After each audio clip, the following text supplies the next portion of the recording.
자세한 설명 감사합니다. 한 가지 여쭤보고 싶은데요. 연구개발 성과하고 소유권이 2014년 이전에 이전하고 이후고 이제 달라진 배경이 뭔지하고 여기 보면 주간연구기관, 협동연구기관, 공동연구기관까지는 알겠는데 위탁연구기관에까지 소유권이 넘어간다는 것은 왜 그런지 그 배경 같은 것을 좀 알려줄 수 있나요? 네. 사실은 두 가지 질문이 한꺼번에 답변 드릴 수 있을 것 같은데요. 그러니까 기존에는 제가 이제 R&D 사업팀에 있으면서 연구 관리를 할 때 그 위탁연구기관이 대부분 다 이제 개발을 했음에도 불구하고 규정에서 주간연구기관이 그 성과를 가져가도록 되어 있기 때문에 위탁연구기관이 산출한 연구 성과를 주간기관이 가져갔었거든요. 그러다 보니까 이게 불합리하다라는 어떤 불만들이 많았고 거기에 따라서 이렇게 규정이 개정된 것 같습니다. 그리고 이제 위탁연구가 사실은 이제 기초에서는 사실 위탁연구가 크진 않겠지만 국책연구 같은 경우에는 굉장히 규모가 크거든요. 1억 원 이상, 10억 원 이상 하는 어떤 위탁연구 과제도 봤었는데 그렇기 때문에 여기에서는 많은 어떤 연구 성과가 나올 수 있는 것이고 이분들한테 연구 성과를 소유하고 그 수고한 만큼 다시 피드백을 받으실 수 있도록 이렇게 규정이 바뀐 것 같습니다. 그렇게 됐을 때 그러면 위탁을 준 기관은 어떤 혜택이 있나요? 위탁을 준 기관요. 위탁을 준 기관은 위탁 과제라는 개념 자체가 사실은 자기들이 직접 수행할 수 없는 그런 실험이라거나 어떤 그런 연구의 일부를 떼주는 개념이기 때문에 그 자체가 사실은 도움을 받는 것이죠. 그래서 이제 연구 결과를 받아서 그 본 과제에 해당하는 자기의 연구 결과를 더 이제 탄탄하게 할 수가 있는, 제대로 할 수가 있는 그런 기회를 받게 되는 것입니다. 그러면은 위탁연구기관이 소유권을 가졌으니까 주간연구기관이 위탁연구기관에 개발된 것을 활용을 하려면 결국은 주간연구기관이 위탁연구기관한테 돈을 내고 또 써야 된다는 거잖아요. 기술 계약이나 기술료를 내고 써야 된다는 거잖아요. 참여기업이 있다면 네. 참여기업은 주간연구기관에 소속돼가지고 참여를 한 건데 뜬금없이 위탁연구기관에까지 기술료를 조정해서 참여한다는 게 좀 이상한 것 같은데. 네. 그리고 제가 규정을 바꾸진 않았지만 설명을 제 나름대로 생각하는 부분을 말씀드리면은 그러니까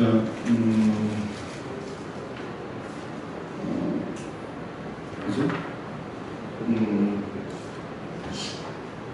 다시 한번 질문을 해주시면 사실 그 부분은 예. 상황에 따라 많이 틀리거든요. 사실. 네. 그래서 보통은 주간기관이 대부분의 아이디어라든지 그런 걸 가지고 기술 개발을 하기 때문에 주특보를 가질 텐데 혹시나 어떤 경우 위탁과제 하시는 분들이 지금 이제 주간연구생들이 그냥 돈을 따고 위탁에다 일을 맡겨가지고 어떤 성과를 냈을 때 실제적으로 거의 100%가 만약에 위탁에서 다 했다. 근데 기존의 이제 규정상은 주간연구 소속이니까 그런 게 이제 굉장히 좀 있었던 것으로 많이 있고요. 그래서 이제 규정을 그렇게 바꾸는 거고 대부분은 이제 정상적이면은 주간연구기관에서 보통 아이디어 가지고 일부분만 뭐 측정해달라 아니면 설계해달라 이렇기 때문에 오진 않을 텐데 네. 어떤 경우는 이제 주간연구기관에서 자기들이 주도적으로 해서 했기 때문에 소유권을 가지고 싶다. 다만 들을 때 제가 알기로 어떤 부분들은 주간하고 위탁하고 협의를 해서 몇 대 몇 이렇게 해서 같이 공동을 하는 경우가 많더라고요. 다만 이제 그럴 경우에 이제 기술료를 어떻게 받을 거냐. 만약 이게 주간은 대학이고 위탁은 이제 기업이 영리일 때 기술료 어떻게 하는지 그것 좀 궁금해요. 네. 제가 아까 그 이건상 부장님 질문에 이제 사실은 그 전 질문하고 거의 같은 질문이어서 제가 혼동이 좀 왔는데요. 그러니까 이제 위탁연구기관한테 어떤 특정 실험을 맡겼는데 그 실험을 하는 과정에서 이제 성과가 나올 수가 있죠. 뜻하지 않은 성과가 나올 수가 있는데 그 성과는 위탁연구기관 소유가 되는 것이고요. 그게 아니고 주간연구기관이 그 위탁연구 과제한테 그 실험을 맡겼을 때 그 실험 데이터는 당연히 이제 그 주간연구기관한테 알려줘야 되는 것이겠죠. 그런 또 기회를 받을 수가 있는 것입니다.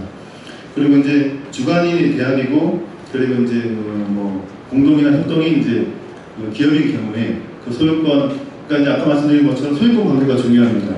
그러니까 연구개발 그 결과를 누가 소유하느냐, 기본적으로는 그 이제 연구 개발을 한 그 당사자 기관에 소임하는 것인데 대학과 기업이 같이 개발해서 했을 때에는 공동 소유할 수 있는 것이고 공동 소유할 때에 그 지분을 나눠서 이제 정리를 해 놓는다면은 실제 나중에 그거의 기술 이전이 일어날 때 이럴 때 어떤 이익이 생기는 부분이 있으면은 그 비율만큼을 각자 가져가면 될 것 같습니다.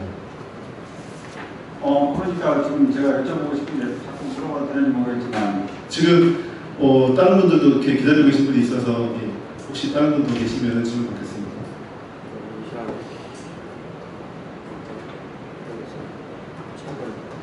아까 제가 팁으로 드린 연구개발 성과를 누가 소유하느냐, 단독으로 개발하면은 그 단독 그 기관이 소유하게 되는 것이고 공동으로 개발하면은 공동으로 소유할 수 있다.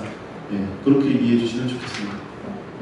그래서 제가 아까 질문 드릴 때 사는지 만약에 100%가 주관기관이 이제 대학일 경우는 아까 말씀 기술료를 갖다가 저희가 나빠하지 않았잖아요. 예, 근데 이제 위탁이 이제 기업체일 때 그게 이제 그 기술 권한이 이제 기업체에 갖고 갔다 그러면 그 위탁비에 대한 에 대한 내야 되는데 만약 이게 5대4, 6대4로 나눠졌다 그러면 그 부분만 내는 거예요. 그러면 그 주관기관은 대학일 때만 안 내고 기업체는 내는 거고. 그렇습니다. 그러니까 두 번 곱해야 될 것 같습니다. 그러니까 자기들이 받아간 그 이제 연구비, 연구비 정부 출연금에다가 그 이제 지분만큼을 곱해서 기술료를 산출해야 될 것 같습니다. 제가 알려드린 몇 가지 팁을 기준으로 생각하시면은 이런 어떤 복잡한 질문들이 조금 풀리는 부분이 있습니다.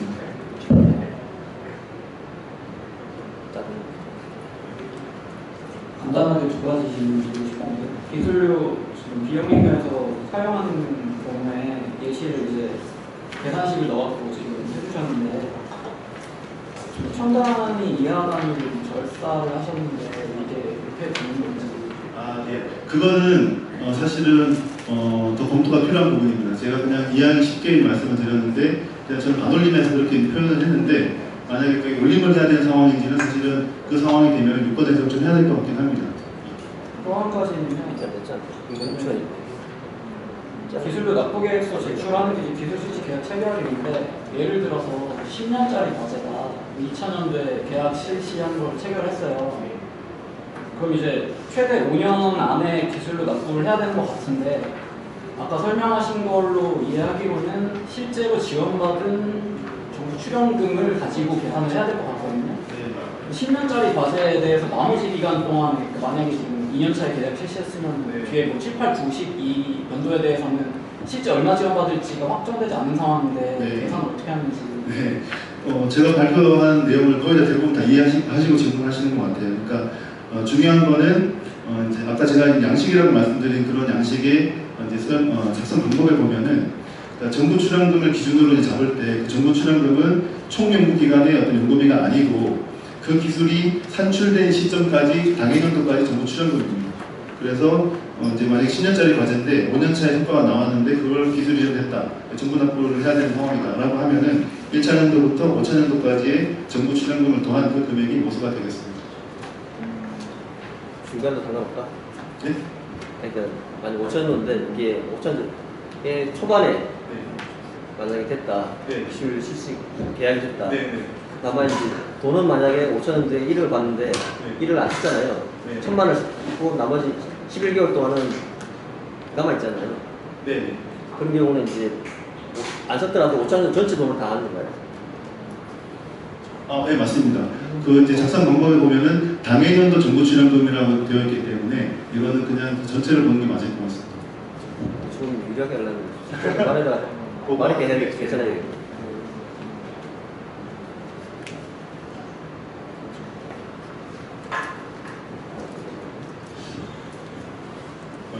하나만 더 질문해.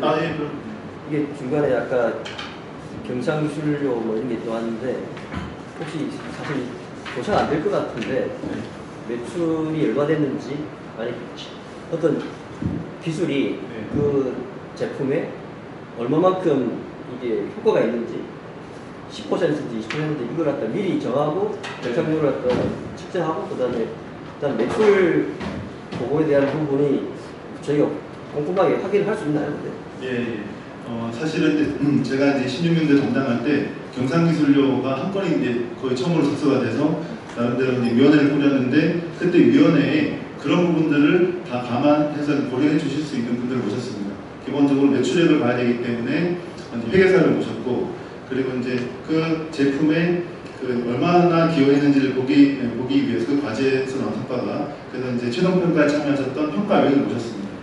그리고 이제 또 저희 실무자 등등해서 또 PM분들을 해서 이런 분들의 검토를 거쳐서 그 이제 성과가 그 제품이 얼마를 기여했는지 그걸 따졌고 그리고 매출액이 실제 그분들이 보고하신 매출액이 맞는지를 점검해서 산출을 했습니다.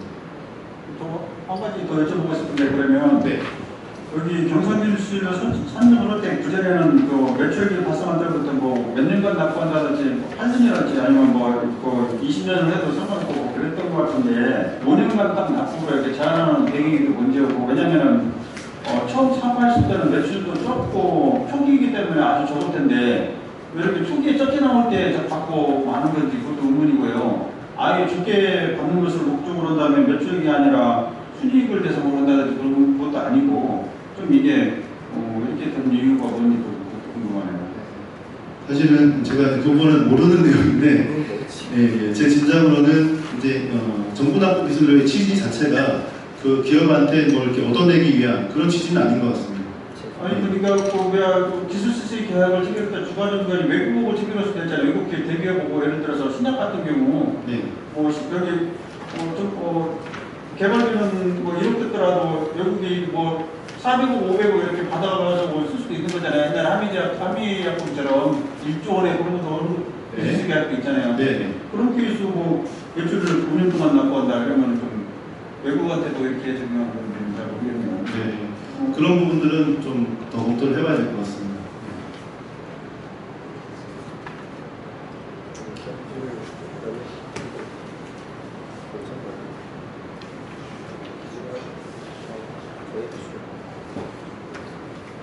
혹시 정액기준하고 경상기준하고 정하는